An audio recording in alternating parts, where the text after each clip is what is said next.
Okay, so I was right. So Marine Biological Laboratory in Woods Hole, who looks at camouflage and has been looking at this polarization effect. So that's a lot of ongoing work right now that's pretty neat.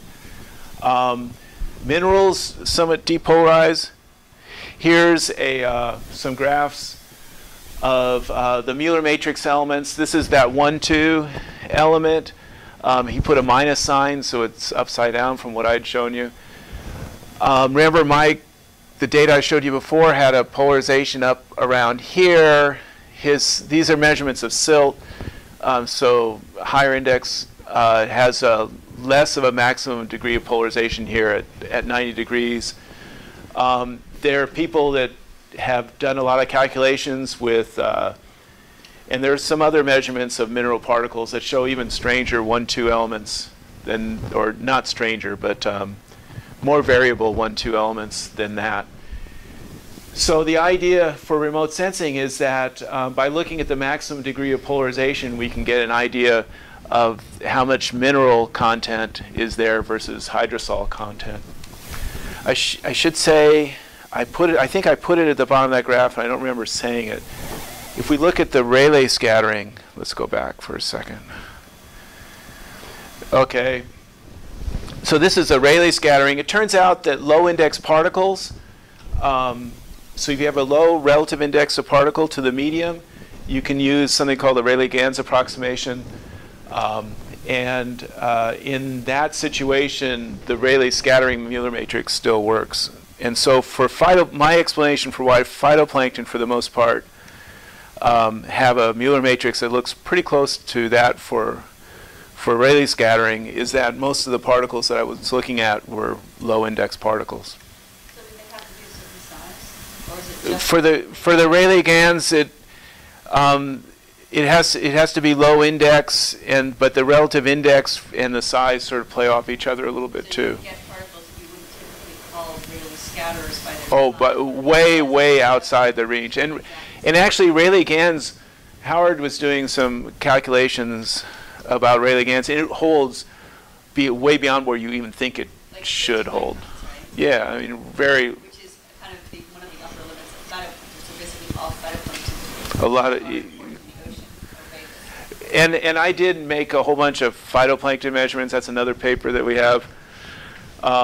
Different phytoplankton cultures, and for the most part, they all look the same as my ocean measurements. So I didn't see a lot. But there's a couple caveats there. Volton's done other measurements. There are people that have done other culture measurements, see a little bit more variation. The one who saw the biggest variations and the coolest variations was a guy at Berkeley Labs in San Francisco. Arlen Hunt, thank you. I knew an A was in there. Arlen Hunt. And the way he would see all these cool matrix elements is he would take a phytoplankton or a zooplankton and freeze it in aerogel. There's this gel you can get, or you can make, that is almost like air. It's so tenuous. But you could freeze one of these zooplankton or phytoplankton in this gel, and so what you would be measuring is one orientation of the phytoplankton or the zooplankton or whatever the particle was, not a randomly oriented that you would do in a normal sample. And when you do that, you get all sorts of cool matrix elements all over the place. But okay, what else there? I think that's it. Okay, so that's one thing. There's a group at the City University College of New York, or City College of New York, C-U-N-Y? CNY/CUNY. Okay, I always see C-U-N-Y. Anyway, there's a group there that's pushing polarization for different things. Amir's he just got hired at Goddard. Oh, did he? Yeah, he's as a postdoc. Okay. All right, so that's Amir. And so what they're saying is that you can look at the degree of linear polarization and get a measurement of this parameter, the beam attenuation divided by the absorption coefficient. So there's other information that you probably get out of the degree of polarization. And so PACE The ocean color sensor that NASA's promoting that should be launched in 2022, that Emmanuel's the lead on the space science team. Yeah. Yep. 3 years. 3 years. He's 3 years. He's lead on this part of the science team. 3-year section of the science team. PACE is supposed to be launched in 2022. They're talking about trying to justify and trying to get a polarimeter along with the optical measurements. And the polarimeter will help tremendously on aerosol characterizations in the atmosphere. And they're pushing this also to try to get for the water properties. Okay. We can separate the composition of the atmosphere and the ocean in places where there's certain either wavelength or in certain wavelength and certain part of the ocean where the signal of the atmosphere is weak enough that most of the polarized signal might come from the ocean. We have a chance to maybe be able to get more information about ocean particles than we currently can with radiometers. That's the goal. It has been shown with polters. So the European had a polarimeter atmosphere that there's a paper out there by Delaware looking at the Coccolito bloom and looking at the Amazon outflow in places where there's very strong scattering. The signal of the ocean, the polarizing of the ocean is strong enough that they were able to say something about that. See, it was basically, I think, when you talk about the Coccolithophore bloom, it's more the light coming up is it's such a bright feature that you can get the polarization properties of the water because because the Coccolithophore is probably depolarized a little bit more, so it's they're birefringent, right? Yeah, they're yeah. Okay, so there's 2 reasons to care. The other reason to care is your instrument, as I talked to most of you about, your instrument may have some polarization sensitivity. The old remote sensing, above water remote sensing instruments, some of them did. Spectrometers, if you're not scrambling, so you need to keep in mind that there is polarization and take into account and try to make sure you know what it's doing to your measurement. Satellite instruments in general are polarized. They try to get as unpolarized as they can be, but to a greater or lesser extent, they have a slight polarization sensitivity, so you have to, for the people working with the satellite data, they have to take that into account and try to make sure they know what the effect is on their instrument. As we were just talking about, there's maybe more information in the polarization signal. Maybe one with PACE. One just sank. This is an old slide. A couple years ago, I was on the science team for the Glory mission that had advanced polarimeter on it. Unfortunately, it became an in situ sensor on launch and never really made orbit. So that was unfortunate. But so anyway, that's another reason for why you care about polarization. And the other thing, Kirk gave me this too, for better or worse, if you're doing a above water measurement, your surface reflection is going to be highly polarized. So here's the degree of polarization. Here's the intensity. So this, what is the sun angle here? That's normal. I think that's normalized to the, let's see, no, that's actually radiance units there. Yeah. The watts per square meter or blah, blah, blah. I think the sky in your back. Yeah, the sun's around the back. You're looking down. Okay, so that's the sun reflection off the surface.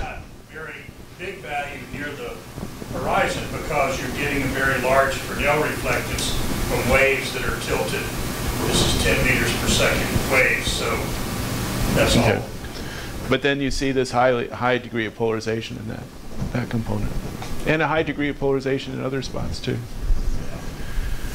So doing above surface, you care about it. And so that's it. Now, you all get these presentations, right? So I have a whole lot of presentations I took out of, or slides I took out of this, that if you want to go through, if anybody wants to ask me about them, I'd be happy to go through them, but I don't think most of you really want to go through it, so I'm not going to force you sitting through it. Okay, but if you go through the end and look at those, I can explain those graphs, those figures to you. And that's what I had to talk about. Kurt. One more comment. When you read the literature and people say, oh, you know, here's my Stokes vector, so maybe you're reading a paper by the guys in New York, Abraham and all these others. They're now measuring polarization, Stokes vectors and all of that. In one paper, they'll say the Stokes vector I component was, 50 watts per square meter. And then another paper will say, well, we measured the Stokes vector and the I component was, 37 watts per square meter per steradian. Well, one of those is units of radiance and one is units of irradiance. And it's extremely confusing that, well, is the Stokes vector for irradiances or for radiances? It's for either one. It depends on how you measure. So when physics people go in the laboratory and they set up their optical bench and all of this, they're probably going to have a sensor that's measuring the light that comes through, and they're going to turn that into an irradiance. So how many watts per square meter got through? But then when the New York guys take their instruments underwater, they're little radiometers that are measuring radiance. So they're going to report numbers in units of radiance rather than irradiance. And there's a book by Ms. Jenko that, I can only understand like the first 10 pages, but math is so bad. But basically, Ms. Jenko calls one of these the coherent Stokes vector, meaning all the light coming, parallel to each other and I'm measuring irradiance. He calls that the coherent Stokes vector, and if it's in radiance units, you're thinking of the light coming into some solid angle, all the photons are not exactly parallel. He calls that the diffuse Stokes vector. So it's another one of these things where you want to read a paper on polarization, and the first thing you know, you spend the next 10 days just trying to figure out what it is they're talking about. So the thing with, if you have a direct beam, if everything's coming in parallel, all right, it doesn't make sense to talk about a radiance, because if you remember, the radiance is microwatts, centimeter squared, nanometer to the -1, steradian to the -1. Well, this, all they're coming in the same direction, right? It's an infinitely small solid angle, and so radiance wouldn't make too much sense. So you put an irradiance sensor there, and you talk about irradiance, versus a light field, which is more extended. It makes sense to talk about a radiance. Other way to look at it is if I put a radiance detector here, the solid angle that I had for my acceptance wouldn't matter at all because everything's coming in from the same direction. Versus if I have an extended light field, as I make this solid angle bigger, I'm going to get more and more signal coming in. So you want something that's independent of that. One other little thing, as long as we're talking about irradiance versus radiance, the the microtops sun photometer you're going to use, it's sort of confusing to most people.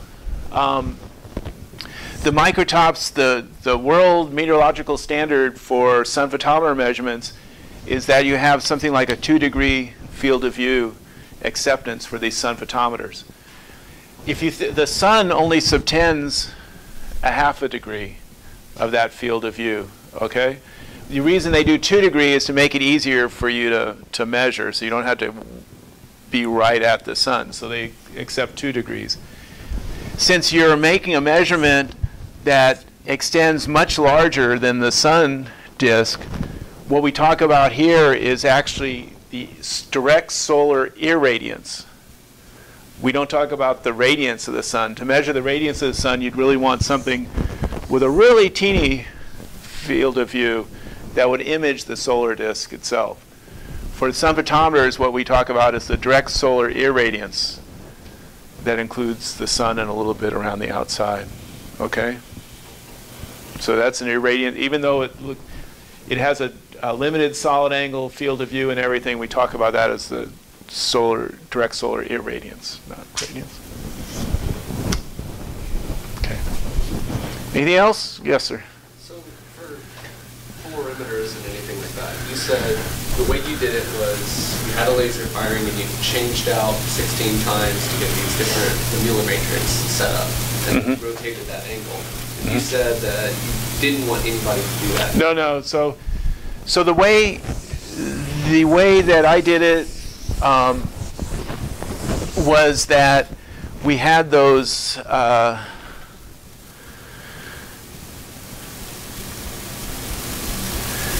Okay, we have these things called electro-optic modulators. So they vary their polarization properties depending on the electric field or the voltage applied to them. So we have 2 of them here and 2 of them there. We ran each of them at a different high frequency. So when you do that, the input polarization is changing really, really rapidly. The output polarization is changing very, very rapidly. And then I have this polarizer there. So when the photomultiplier tube looked at the signal, each of the Mueller matrix elements actually came out at a separate frequency.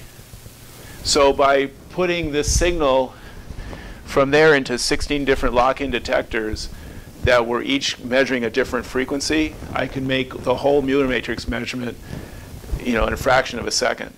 So you average a little bit over time to try to smooth out variations as particles moved in and out. But anyway, so this measurement is done very, very rapidly and at each angle, and it's just sweeping to go to the different angles. That takes some time. Volton's system does this part, and then has, the paper I just read about it, it has this part. So he has electro-optic or some sort of modulators here, and then just has a polarizer in the back end, and has to make different measurements on the back part to get the combinations separately. I haven't seen anybody else doing it where they do it quickly since these measurements. Probably it takes a lot of time, and it was to build, and it was expensive, and the Navy won't fund it. What's that? How do you measure the polarization from space? I believe, well, for glory, okay, so you're measuring the Stokes vectors now. You're not measuring the Mueller matrix. You need the 4 combinations, and they assume that V is equal to 0, so that brings it down to 3 combinations. And they have what I saw last week, the guys from JPL, and what they were talking about they'd like to do for PACE is, instead of an electro-optic modulator, what's called a photoelastic modulator, a PEM. And so they'd have a PEM up there that would be changing the polarization properties quickly. So that's what they're what's that? It's some of the channels would have this modulator, electro-optic modulator in front. Yeah. So, okay. I mean, alternatively, like I said, you put different combinations of polarizers in here, and you do your 16 measurements and go with it, which is what people tend to do nowadays. There's a great table in Warren and Hoffman. All the combinations that you need to do. What combination of Mueller matrix? Yeah, and I mean, I did it just a couple of years ago when I was looking at polarized BRDF measurements. I wanted to see what was going on there, and my sand sample didn't change too rapidly, so it was pretty easy to make all these combinations and not have a change. I worry about the phytoplankton measurements when people have this phytoplankton for 2 hours under the light. Anyway.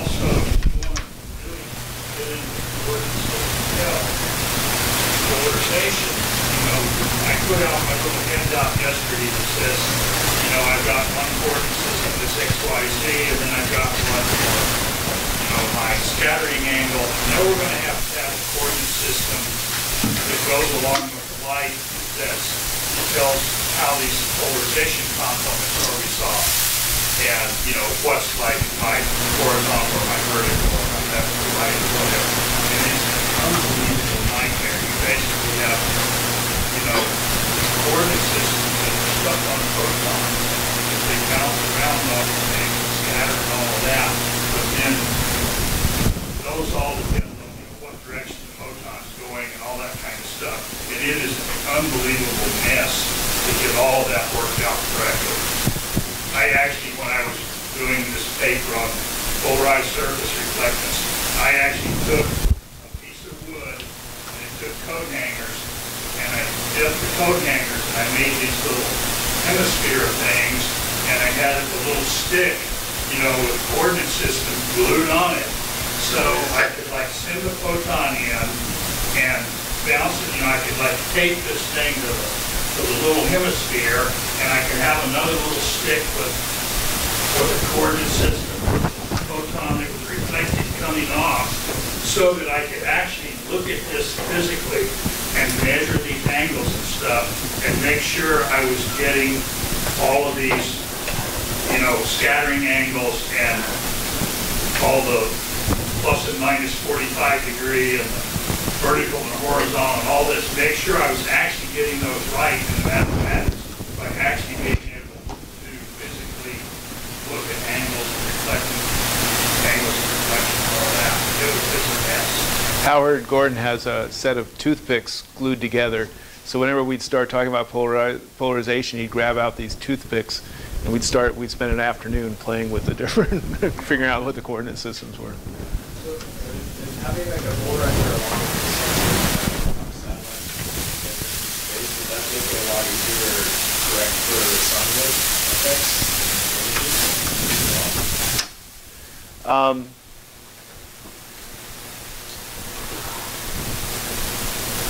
Yeah, I don't know. If you're doing the correction for the sun glint, I think you also would have to know what's going on underneath what the polarization is, the light underneath the surface coming out too, to be able to separate the two things. Go ahead. You have something with sun glint? Well, it's one of the reasons why we got a bunch of atmospheric scientists down into the ocean, just in one case. Because they were doing, the Glory was a mission where there were a lot of atmospheric scientists, and they realized that to fully understand the polarization signal that they're getting from the satellite, they have to know something about the ocean. And he's polarizing. So, and so I'm just saying it in the sense that. And if you get interested in it, you don't have to wait for PACE and its polarimeter. There's all sorts of data that JASIC at GISS has and others from flying these RSP, the polarized radiometers. So there's airplane flights that have been going on for a while. Yeah. Yeah, so there is a lot of measurements being going on to try to understand it. Figure out what you can see. Anything else? Okay, so I'm going to turn this off. And then, do you want to talk about this afternoon?